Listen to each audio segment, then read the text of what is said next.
Shalom Bapak Ibu Saudara yang dikasihi Tuhan. Saya berdoa pada pagi hari ini kita semua dalam keadaan yang sukacita, sehat, dan senantiasa dalam penyertaan Tuhan yang luar biasa. Kita tahu hari-hari ini Bapak Ibu Saudara, dunia ini menuju kepada kebinasaan.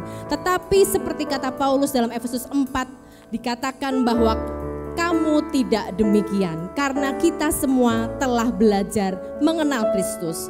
Karena kita telah mendengar tentang Dia dan menerima pengajaran dalam Dia menurut kebenaran yang nyata dalam Yesus. Kiranya persekutuan kita di dalam Tuhan, di dalam gereja ini senantiasa mendatangkan pertumbuhan yang baik dalam Tuhan. Amin Bapak Ibu Saudara.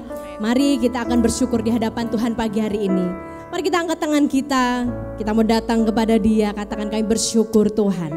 Terima kasih karena segala berkat, rahmat, kebaikan yang Kau jadikan buat kami Tuhan, untuk mengerjakan hal-hal yang baik di dalam hidup kami ya Tuhan. Dan hanya Engkaulah milik kami di surga Tuhan, harapan kami Tuhan. Sehingga suatu saat nanti saat kami kembali kepadamu, kami adalah orang-orang yang didapati setia. Ini doa kami di hadapan-Mu Tuhan. Terima kasih Tuhan, kami mau datang kepadamu dengan pujian kami. Kami datang mendengarkan sabda-Mu. Datanglah, hadirlah Tuhan untuk memberkati kami semua. Hei, dalam nama-Mu Tuhan Yesus kami sudah berdoa. Haleluya. Amin. Hanya Dia milik kita di surga, yang menjadi idam-idaman dan harapan kita. Haleluya. Terima kasih Tuhan. Ini pujian kami di hadapan-Mu. Haleluya. Hanya Kau milikku di surga, tiada yang ku ingini di bumi, hanya Kau. Tak ku andalkan kekuatanku,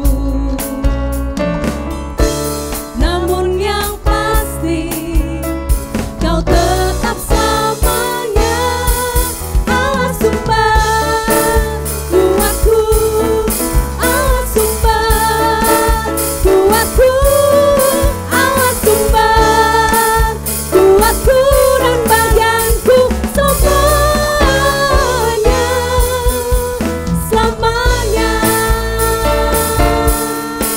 Haleluya. Hanya Kau milikku di surga, tiada yang ku ingini Tuhan selain Kau, tiada yang ku ingini di bumi, hanya Kau. Aku andalkan kekuatanku, namun yang pasti Kau tetap selamanya Allah sumber kuatku, Allah sumber kuatku, Allah sumber kuatku dan bagianku semuanya. Katakan Allah sumber, sumber kekuatan bagi kita. Haleluya. Allah sumber kuatku, Allah sumber kuatku dan bagianku semuanya, semuanya. Sekali lagi kita katakan di hadapannya, hanya Kau milikku di surga, hanya Kau milikku di surga, tiada yang ku ingini di bumi, hanya Kau. Tak ku andalkan kekuatanku, namun yang pasti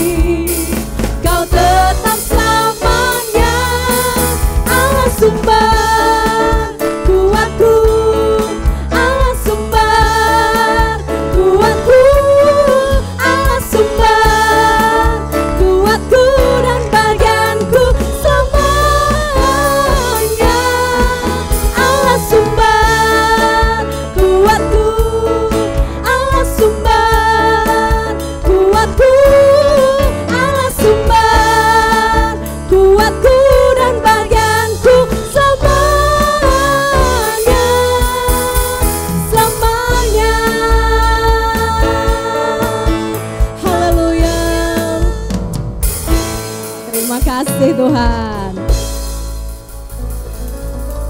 Sungguh Dia Allah kekuatan bagi kita dan Dia gembala di dalam hidup kita. Haleluya. Terima kasih Tuhan. Pimpin kami Tuhan Yesus dalam jalan hidup kami. Terima kasih ya Tuhan Yesus.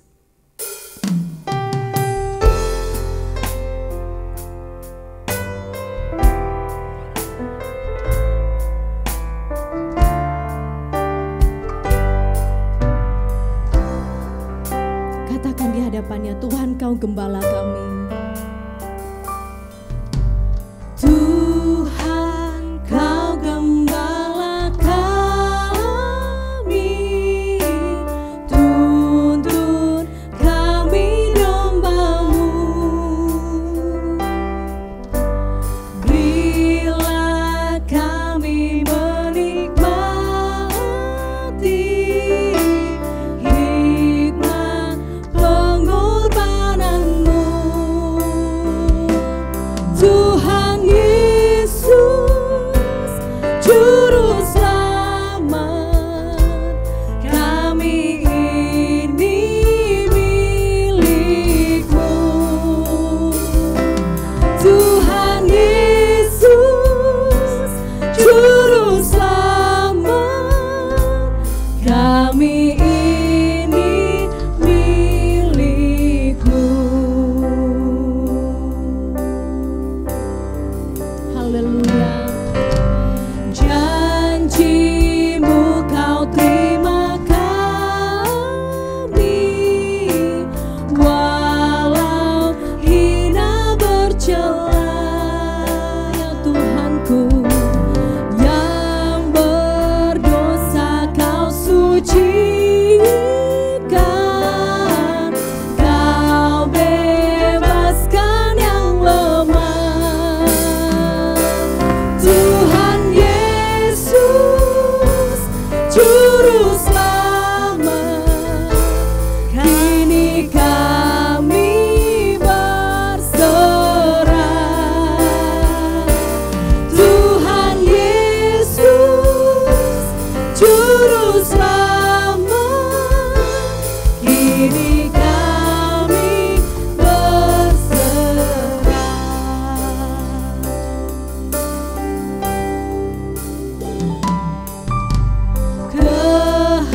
Kehendak-Mu kami cari, ingin turut maksud-Mu.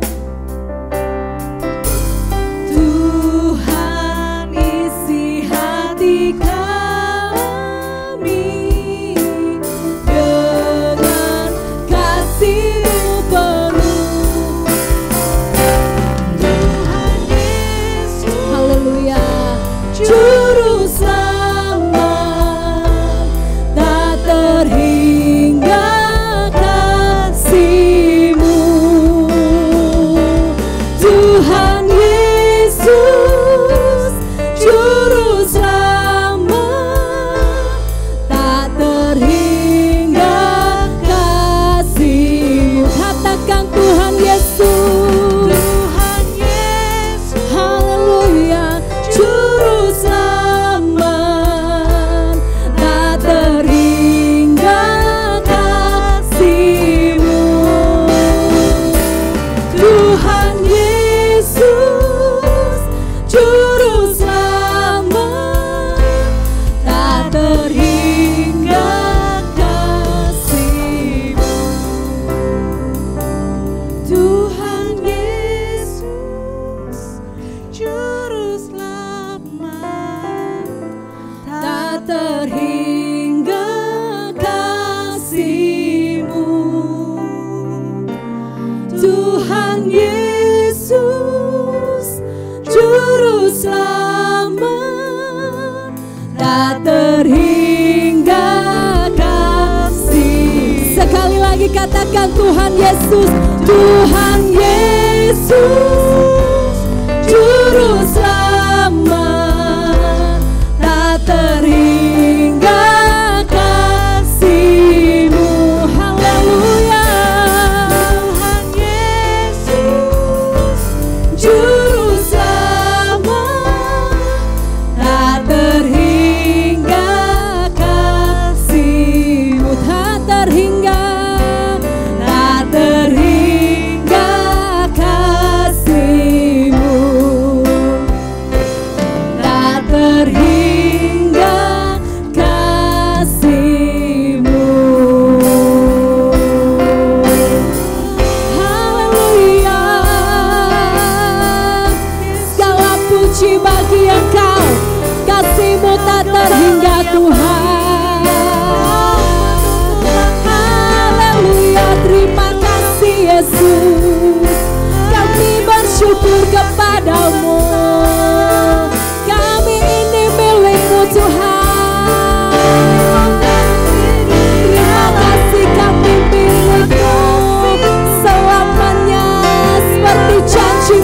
Tuhan, seperti janji-Mu ya Tuhan. Kau bebaskan yang berdosa. Haleluya Yesus. Maka kami berikan hidup kami sampai akhir nanti mengasihi-Mu Tuhan. Haleluya, terima kasih Yesusku. Kami milik-Mu Tuhan Yesus. Kami milik-Mu Juru Selamat. Haleluya. Sampai akhir ku menutup mata, ku tetap setia menanti janji-Mu. Sampai ku dapatkan mahkota kehidupanku, ku tetap setia, ku melayani-Mu.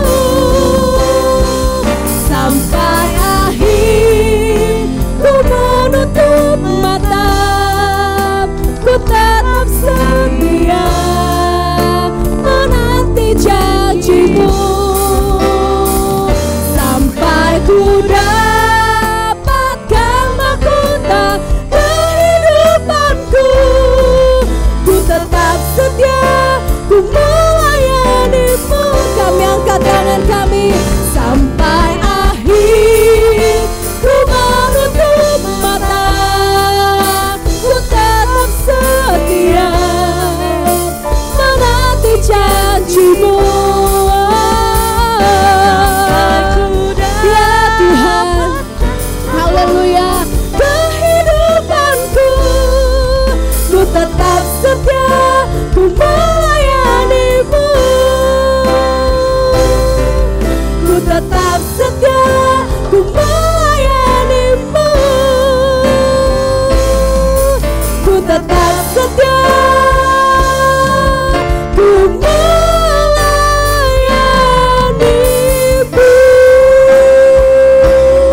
Haleluya, haleluya Yesus. Haleluya, haleluya.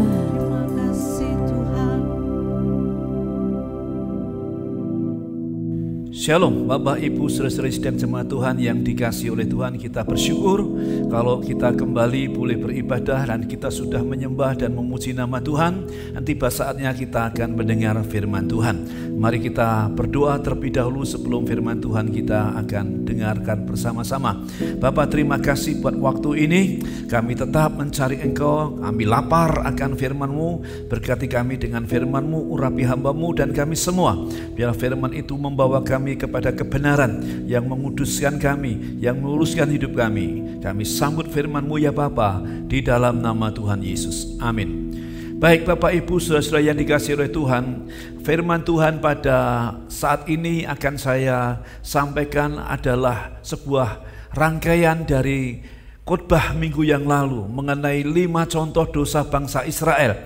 Tetapi saya ingin membreakdown untuk melihat 5 dosa itu agar kita betul-betul dapat menghindari apa yang telah dicontohkan oleh bangsa Israel untuk tidak kita lakukan. Karena kita sudah belajar kemarin bagaimana itu menjadi satu peringatan, beri contoh karena mereka tidak masuk ke tanah perjanjian. Dan ini dapat kita lakukan juga supaya kita berhati-hati dalam hidup ini agar kita bisa sampai kepada tanah perjanjian, yaitu Yerusalem yang baru. Puji Tuhan. Saya lebih mengerucut apa yang sudah saya sampaikan mengenai 5 contoh dosa. Saya akan mengangkat 1 dosa yang pertama, yaitu menginginkan yang jahat. Terambil masih sama ayatnya supaya kita teringat apa yang kemarin kita bahas bersama-sama. Dalam 1 Korintus pasal 10 ayat 1 hingga ayat yang ke-11.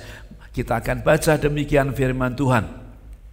Aku mau supaya kamu mengetahui saudara-saudara bahwa nenek moyang kita semua berada di bawah perlindungan awan dan bahwa mereka semua telah melintasi laut.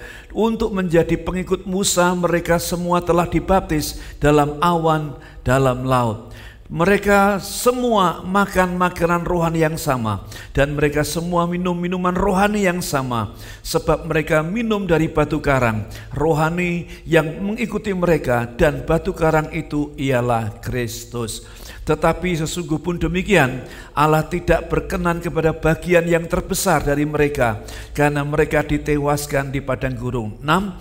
Semuanya ini telah terjadi sebagai contoh bagi kita untuk memperingatkan kita supaya jangan kita menginginkan hal-hal yang jahat seperti yang telah mereka perbuat, dan supaya jangan kita menjadi penyembah-penyembah berhala sama seperti beberapa orang dari mereka. Seperti ada tertulis, maka duduklah bangsa itu dan untuk makan dan minum. Kemudian bangunlah mereka dan bersukaria. Janganlah kita melakukan percabulan seperti yang dilakukan oleh beberapa orang dari mereka, sehingga satu hari telah tewas 23.000 orang. Dan janganlah kita mencobai Tuhan seperti yang dilakukan oleh beberapa orang dari mereka, sehingga mereka mati dipagut ular. 10. Dan janganlah bersungut-sungut seperti yang dilakukan oleh beberapa orang dari mereka, sehingga mereka dibinasakan oleh malaikat maut. 11. Semuanya ini telah menimpa mereka sebagai contoh dan dituliskan untuk menjadi peringatan kita yang hidup pada waktu di mana zaman akhir telah tiba. Seperti yang saya sampaikan tadi, mari kita melihat 5 dosa.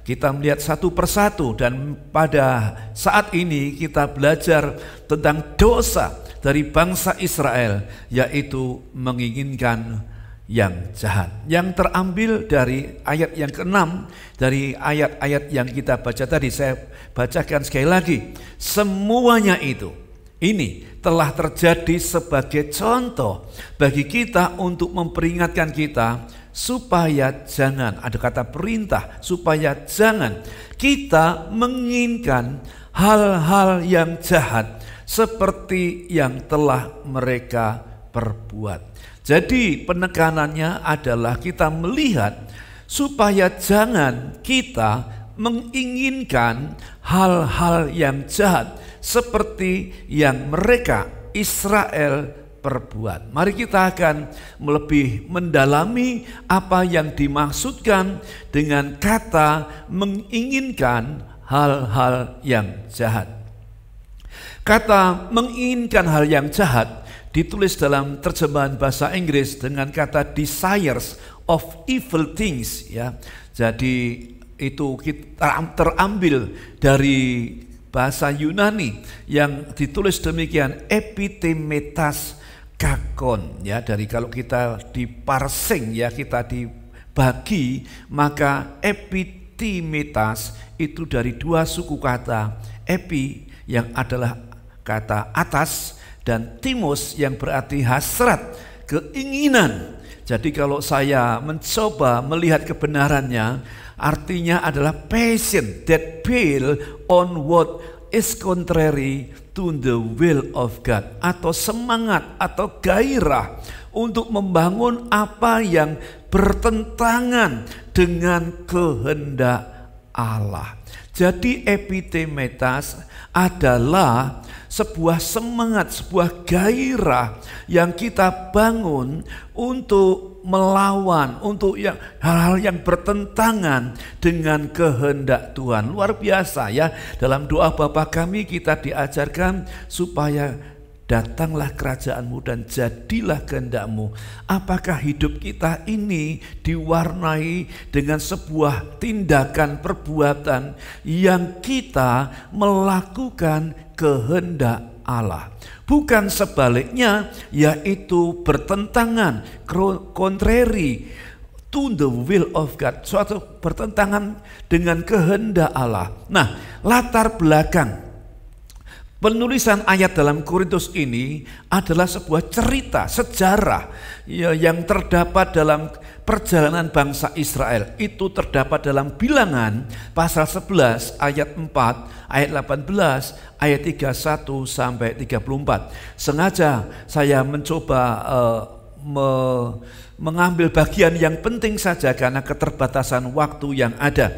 Baik, mari kita lihat Bilangan pasal yang ke-11 ayat yang ke-4. Kita baca demikian firman Tuhan. Orang-orang bajingan yang ada di antara mereka kemasukan nafsu rakus, dan orang Israel pun menangislah pula serta berkata, siapakah yang akan memberi kita makan daging? Ayat selanjutnya 18. Tetapi bangsa itu haruslah kau katakan, kuduskanlah dirimu untuk besok, maka kamu akan makan daging, sebab kamu telah menangis di hadapan Tuhan dan dengan berkata, siapakah yang akan memberi kami makan daging? Begitu baik keadaan kita di Mesir, bukan? Tuhan akan memberimu daging untuk dimakan. Lalu bertiuplah angin yang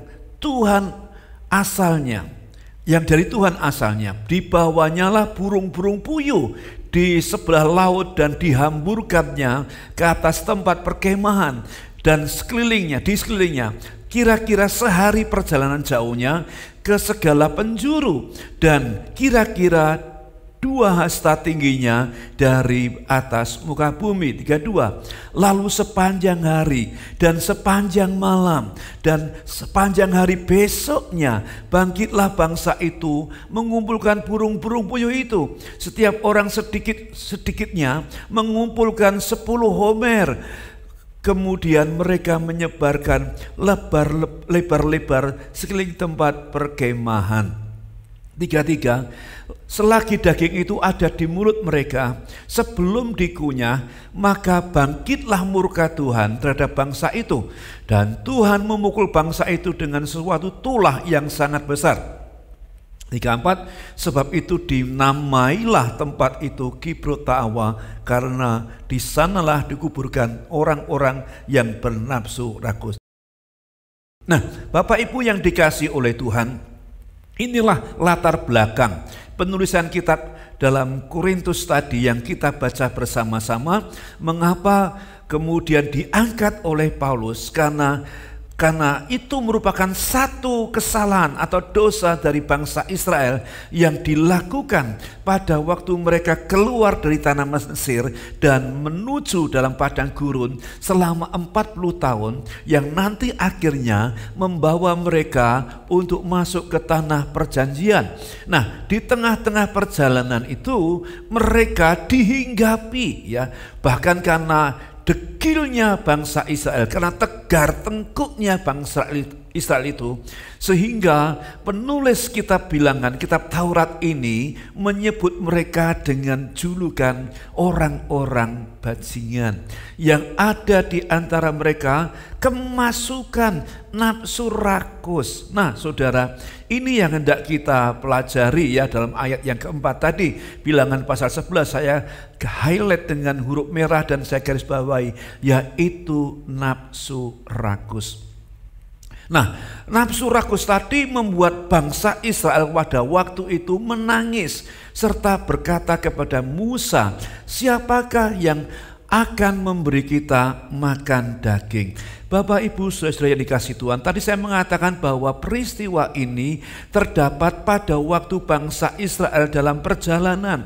Nah, di tengah-tengah perjalanan di padang gurun kita sudah dapat mengenal tentang keadaan, kondisi, situasi di padang gurun, bahwa di sana gersang, panas kalau siang, dingin kalau malam, dan tidak ada makanan yang sebetulnya mereka persiapkan karena perjalanannya yang cukup panjang, yang jauh dan lama. Nah, kemudian mereka teringat pada waktu mereka masih ada di Mesir, mereka bisa makan apa yang mereka inginkan. Lalu mereka memberikan keluhan, komplain kepada pemimpinnya yaitu Musa dengan menangis karena mereka telah dihinggapi oleh nafsu yang rakus tadi. Nah, saudara, mari kita belajar apa yang telah menjadi kesalahan dari bangsa Israel, dan Paulus mengingatkan kepada orang-orang Korintus, mengingatkan kepada kita yang sudah berada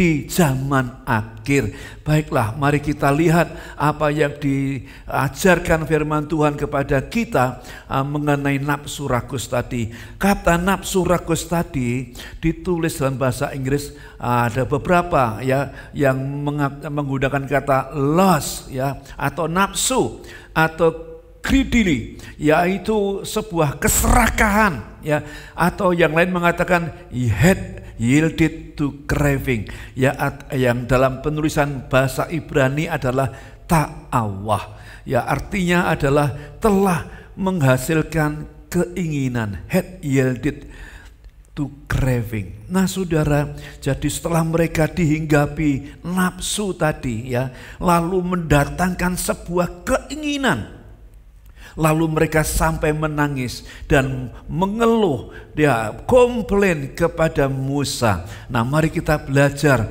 supaya kita dapat menghindari apa yang telah dilakukan oleh bangsa Israel, dan kita menjadi pribadi yang taat, yang berjalan sesuai dengan perintah atau instruksi Tuhan. Mari kita lihat, ada sebuah cerita menarik yang mirip mengenai nafsu ini, yaitu dalam kitab Kejadian pasal 36, kisah mengenai Adam dan Hawa.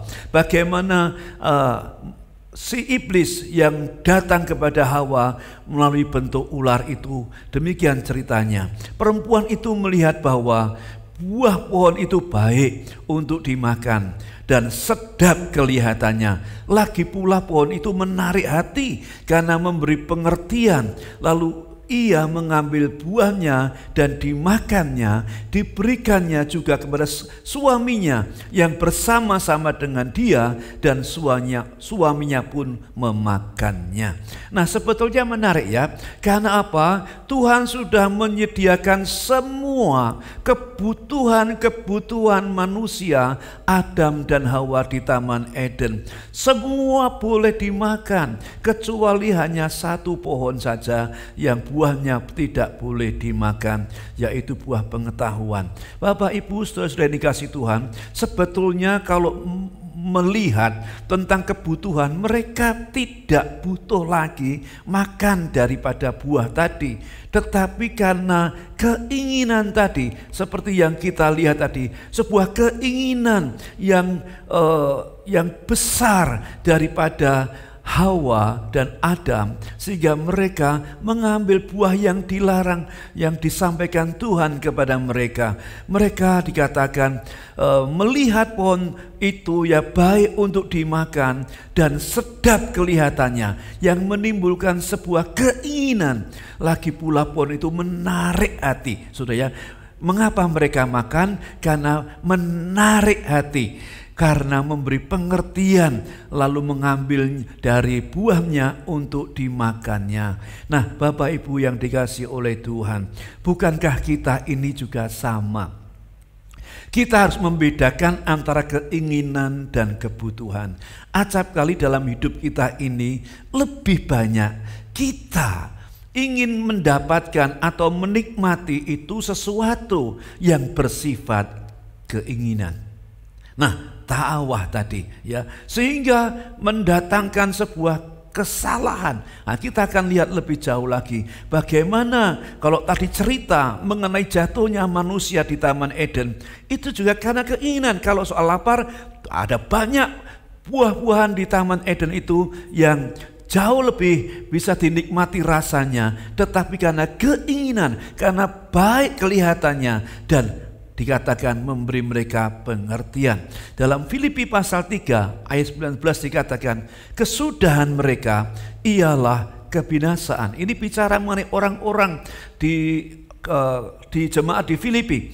Tuhan mereka ialah perut mereka, kemuliaan mereka ialah aib mereka, pikiran mereka semata-mata tertuju kepada perkara duniawi. Wah, luar biasa. Ada sebuah teguran yang dahsyat yang diberikan Paulus kepada jemaat yang ada di Filipi, bahwa dikatakan kesudahan mereka, ending hidup mereka adalah kebinasaan, dan disebutkan Tuhan mereka ialah perut mereka. Bapak Ibu saudara-saudara yang dikasihi oleh Tuhan, hati-hati ya. Pada saat ini kita sedang melihat sebuah tren, apa yang disebut oleh firman Tuhan yang kita baca tadi, bahwa makanan itu menjadi sesuatu yang dituhankan oleh orang-orang pada akhir zaman ini. Mereka mencoba memburu sesuatu yang bukan kebutuhan tapi keinginan, yang dasarnya adalah nafsu rakus tadi, saudara. Nah, kita lihat apa yang terjadi dalam dunia masa sekarang tadi. Orang-orang yang menuhankan perut mereka menjadi Tuhan mereka. Mereka, coba sekarang kita lihat di sekeliling kita, di mana namanya kulineri ya, atau kuliner ya, kita melihat makanan-makanan terjajah di mana-mana. Kalau ada pertemuan, ada syukuran, bahkan selalu identik tidak dengan makan. Kalau tidak ada makan, lalu ada pertanyaan dari orang yang datang dalam acara syukuran itu, tidak ada makanan ya, karena selalu ada makanan di dalam setiap acara. Nah, kalau itu merupakan kebutuhan buat saya tidak masalah. Tapi ada gejala dari orang-orang sekarang ini yang dimana mereka makan bukan lapar dari perutnya, tapi lapar matanya, saudara ya. Melihat makanan yang lain, lalu mereka ingin menikmatinya. Lalu supaya mereka bisa makan, saudara, mereka kemudian menikmati makanan yang lezat itu, yang mahal itu, lalu supaya tidak membuat orang itu kelebihan kalori, membuat mereka badannya menjadi melar, lalu mereka menusuk rongga mulutnya itu dengan jari atau sesuatu untuk mengeluarkan kembali makanan yang disantapnya tadi. Itu yang disebut dengan kata bulimia. Yaitu adalah sebuah gangguan makan yang berpotensi mengancam nyawa. Orang-orang dengan kondisi ini makan tidak terkendali. Mereka kemudian mengambil langkah-langkah untuk menghindari kenaikan berat badan dengan cara memuntahkannya kembali. Nah, saudara, ini sesuatu yang luar biasa. Nah, dan ini betul-betul terjadi. Kalau begitu, ini seperti yang tertulis dalam firman Tuhan dalam kitab Bilangan pasal 11. Bagaimana nanti kita lihat selanjutnya, bangsa Israel itu kemasukan nafsu rakus, saudara. Nah, saudara, sebetulnya Tuhan yang memanggil mereka, Tuhan yang menjadi Jehovah Jireh, Allah yang menyediakan kebutuhan mereka. Karena yang memanggil itu adalah Tuhan yang setia, Tuhan yang bertanggung jawab. Tetapi kita lihat bahwa kemudian bangsa Israel kemasukan nafsu rakus tadi. Nah, kalau kita melihat membandingkan zaman sekarang tadi, nafsu rakus ini banyak menghinggapi orang-orang di dunia ini. Nah, tadi ada satu penyakit yang namanya bulimia, yaitu ingin makan. Jadi makan itu bukan soal lapar perut, tapi soal keinginan, saudara. Nah, kita lihat lagi apa yang diajarkan Tuhan Yesus dalam doa Bapa kami, dalam Injil Matius pasal yang ke-6 ayat 10 dan 11. Datanglah kerajaanmu, jadilah kehendakmu di bumi seperti di surga. Berikanlah kami pada hari ini, apa saudara? Makanan kami. Seberapa besar? Yang secukupnya. Haleluya. Bapak Ibu yang dikasihi oleh Tuhan, bukankah ini berlawanan dengan keadaan dunia ini? Bagaimana Tuhan mengajarkan kepada kita untuk makan dengan makanan yang secukupnya. Nah, tetapi manusia sekarang ini makan dengan berlebih-lebih ya. Ya, itulah keadaannya. Jadi mari kita menghindari, karena itu dosa. di hadapan Tuhan. Memang kita melihat ada sebagian masyarakat yang mengalami kekurangan untuk makan, saudara. Tapi ada sebagian masyarakat yang berkelimpahan, bahkan dibuang-buang. Misalnya ya, kita ada dalam sebuah pesta atau sebuah restoran, kita pesan menu yang banyak, lalu menu itu tidak habis semuanya. Sisanya kemana sudah? Dibuang di keranjang sampah. Bukankah kalau kita makan secukupnya itu bisa disisihkan bagi orang yang membutuhkannya? Nah, kalau kita melihat lagi, misalnya kita datang dalam sebuah pesta, sebuah hajatan, pesta perkawinan atau sebagainya, lalu kita standing party, lalu kita makan dengan mengambil sendiri, menunya sudah disediakan cukup banyak, aneka macam menu masakan. Saudara, kalau kita mengambil semua yang ada di meja itu sekaligus, saudara, sampai itu volume di piring itu isinya itu sangat penuh dengan aneka warna jenis masakan. Pertanyaan saya, apakah itu enak atau tidak rasanya? Saya jawabnya pasti tidak enak. Misalnya ada sate dicampur sama capcay, dicampur sama itu namanya sambal goreng, dicampur sama menu-menu yang lain. Jadi satu, rasanya gak karu-karuan. Kenapa kita tidak ambil secukupnya? Tetapi ini memang menjadi sebuah tren. Orang-orang menyediakan makanan dengan berlimpah-limpah. Makin banyak makanannya, nanti mendapat pujian dari para tamu undangan bahwa si tuan rumah ini menjamu tamu-tamunya dengan cara yang spesial. Nah, mari kita belajar, karena Tuhan mengajarkan kepada kita untuk makan dengan secukupnya. Nah, saudara, bahkan ada sesuatu yang dampak yang dirasakan kalau kita makan over dari kebutuhan kita, maka disitulah penyakit gampang datang. Saya malah punya sebuah pemikiran, makin makanan itu makin enak, maka makanan itu akan sangat tidak bersahabat dengan tubuh kita. Nah, saudara, ada satu ajaran pepatah daripada orang Tionghoa mengatakan demikian. Kesehatan itu atau penyakit itu datang dari apa yang masuk ke dalam mulut kita. Dan masalah itu datang dari apa yang keluar dari mulut kita. Jadi kalau Anda dan saya makan dengan cara yang nafsu rakus, yang tidak terkontrol, maka percayalah, banyak sekali akan menimbulkan penyakit, baik itu darah tinggi, penyakit gula, penyakit jantung, penyakit asam urat, atau apa saja. Itu dikarenakan nafsu makan gelojoh tadi, bulimia tadi yang over atas diri kita.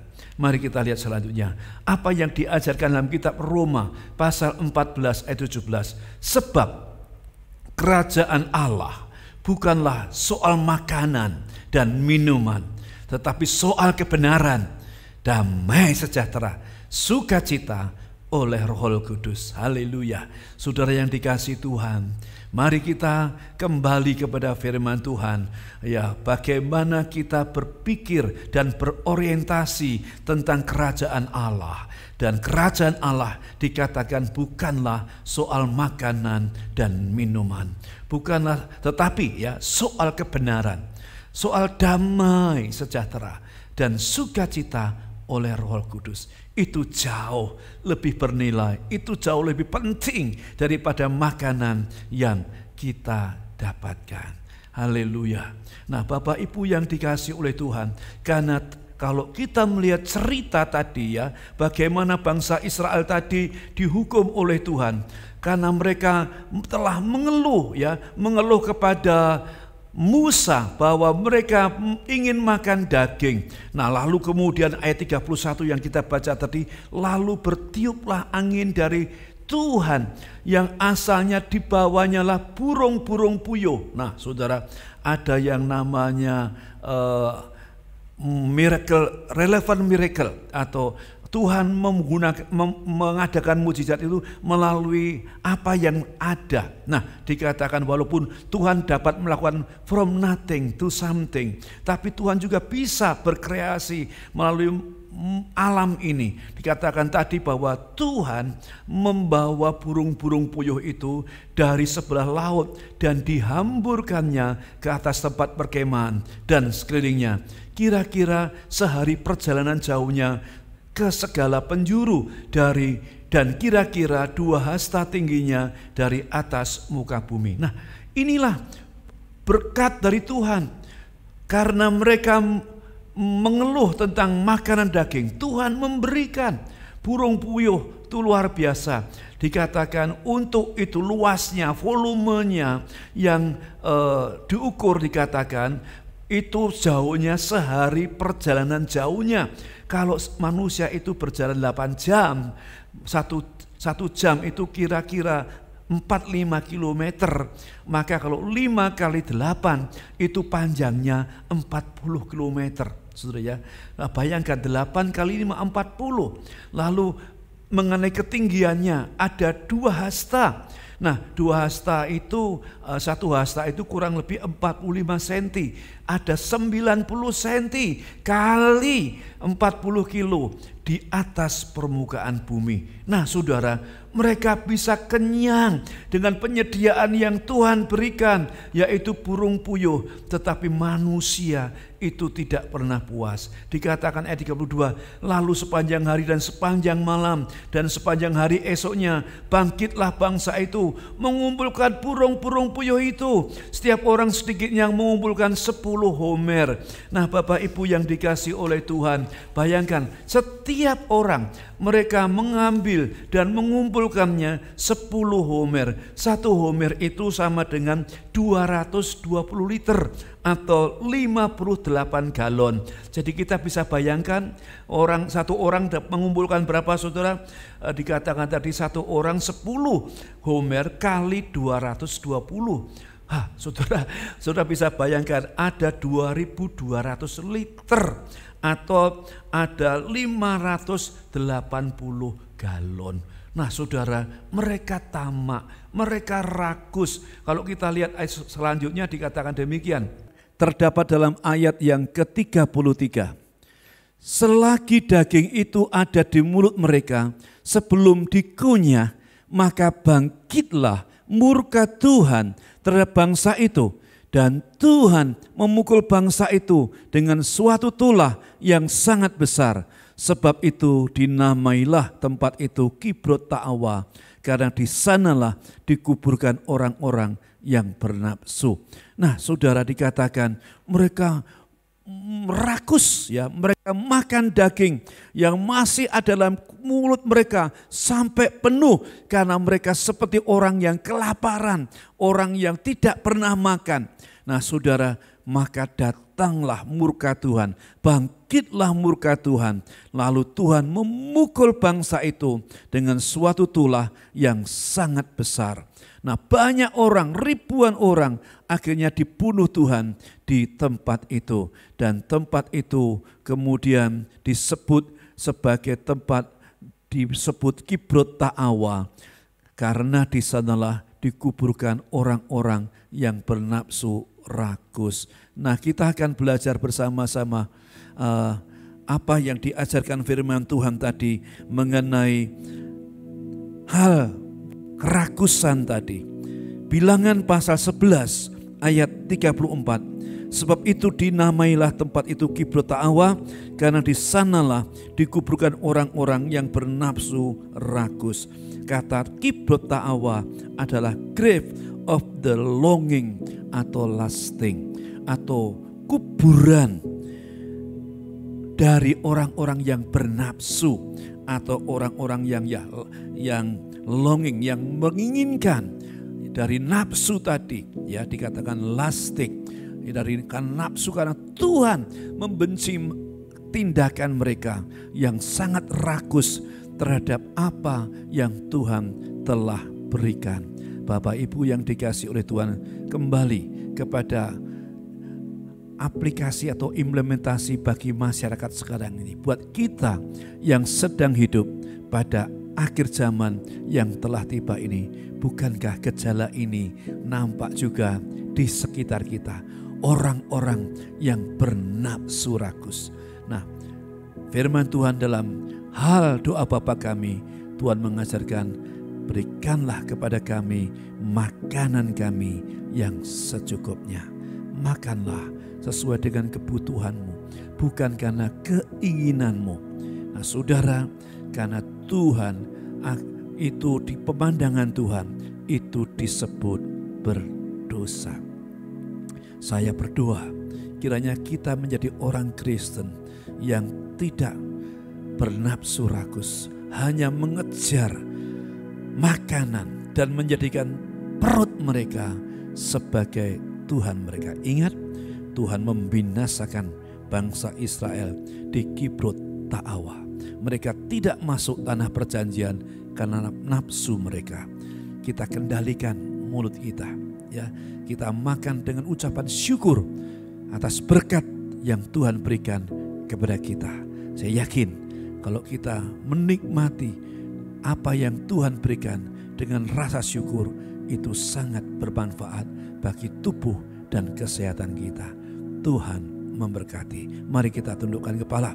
Terima kasih Tuhan buat kebenaran firman-Mu yang sudah mengajar kami supaya kami tidak melakukan dosa yang telah dilakukan oleh bangsa Israel, yaitu bernafsu rakus yang disebutkan menginginkan hal yang jahat. Tuhan tolong agar kami dapat mengelola hidup ini untuk makan secukupnya, disertai syukur karena itu yang Tuhan kehendaki.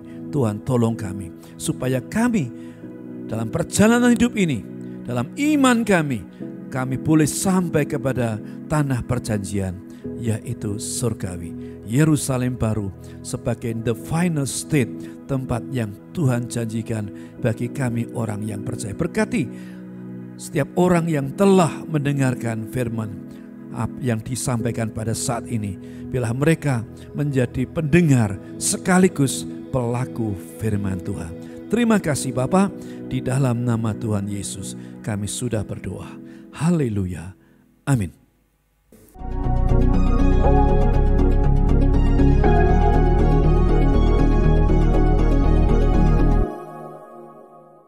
Baik Bapak Ibu Saudara yang dikasihi oleh Tuhan, setelah kita mendengarkan firman Tuhan bersama-sama, maka pada akhir daripada ibadah kita pada pagi hari ini ada beberapa pengumuman. Yang pertama, kita berencana akan mengadakan ibadah tatap muka kembali pada awal September. Pada waktu perjamuan Tuhan atau perjamuan suci, kita akan mengadakan perjamuan sekaligus melalui tatap muka, juga dibarengi melalui online. Selain onsite ada online. Jadi kita ingin membiasakan ya untuk kembali bertemu, tetapi tetap memenuhi protokol kesehatan. Jadi kita seperti cuci tangan, kita panasnya diukur, temperaturnya, kemudian kita menjaga jarak, lalu kita tidak berkerumun, ya, lalu kita gunakanlah masker yang double, saudara ya, bukan masker yang satu dan tipis. Kita ingin betul-betul semua jemaat Tuhan di tempat ini dalam keadaan sehat dan Tuhan dapat dipermuliakan melalui tubuh kita. Selanjutnya ada kesempatan bagi kita untuk dapat memberi, menyokong bagi pekerjaan Tuhan, karena Tuhan memberkati orang-orang yang memberi dengan sukacita. Lalu setelah ibadah ini ada ibadah Joy Kid. Bapak Ibu yang punya anak-anak atau cucu di usia sekolah minggu, dampingilah mereka untuk mereka diajar tentang Tuhan, akan Tuhan dan kebenarannya. Puji Tuhan. Lalu yang selanjutnya pemuritan berjalan seperti yang sudah kita lakukan setiap minggunya. Terima kasih, sampai ketemu di minggu depan. Kiranya Tuhan memberkati semuanya. Mari kita akan tundukkan kepala di hadapan Tuhan untuk mengakhiri ibadah kita pada pagi hari ini.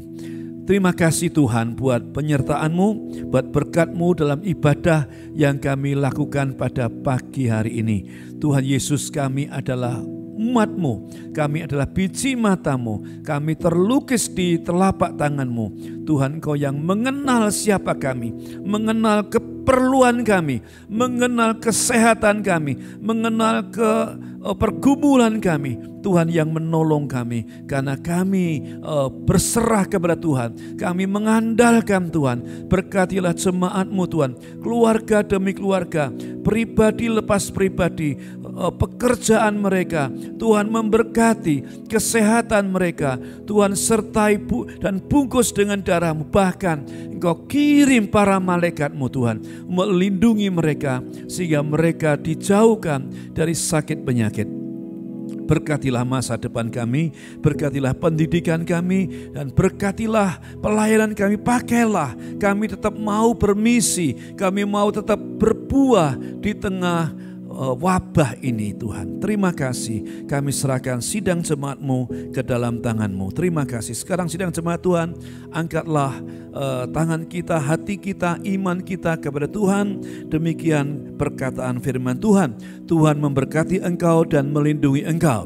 Tuhan menyinari engkau dengan wajahnya dan memberi engkau kasih karunia, dan Tuhan menghadapkan wajahnya kepadamu dan memberi engkau damai sejahtera.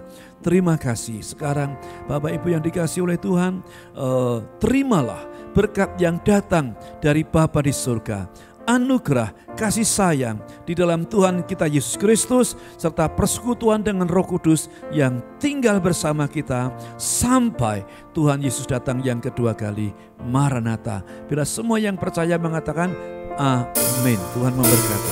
Kiranya Engkau memberkati aku berlimpah-limpah dan memperluas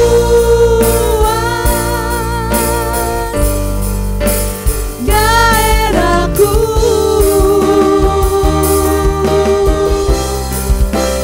Dan kiranya tangan-Mu menyertai aku dan melindungi aku daripada malapetaka, sehingga kesakitan tidak menimpa aku.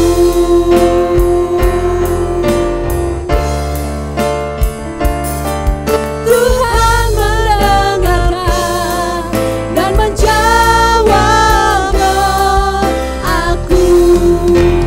Amin. Selamat hari Minggu, Tuhan Yesus memberkati.